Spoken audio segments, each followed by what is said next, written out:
Hello అండి, ఈరోజు నేను అమ్మవారి కలశంని ఎలాగ అలంకరించుకోవాలో చూపిస్తున్నాను. ఎందుకంటే చాలామంది అమ్మవారి బొమ్మను పెట్టుకుంటారు, ఆనవాయితీ లేని వాళ్ళు కలశంని పెట్టుకుంటారు. కలశం కూడా చాలా అందంగా అలంకరించుకోవచ్చు.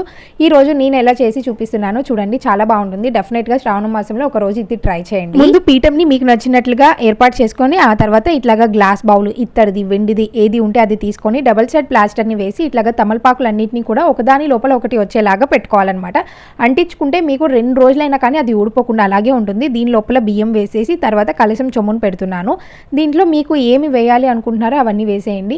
పసుపు, కుంకుమ, నీళ్లు, అక్షింతలు, పూలు, రూపాయి కాయిన్స్ ఇట్లాగా అన్నిటిని వేసేసి మనము కొబ్బరికాయని పెట్టి దానిపైన మనము బ్లౌజ్ పీస్ని పెడతాం కదా. ఈ బ్లౌజ్ పీస్ నేను ఎలాగ మడత వేసాను అనేది మీకు కావాలి అనుకుంటే చెప్పండి, నేను నెక్స్ట్ వీడియో అది పోస్ట్ చేయడానికి ట్రై చేస్తాను.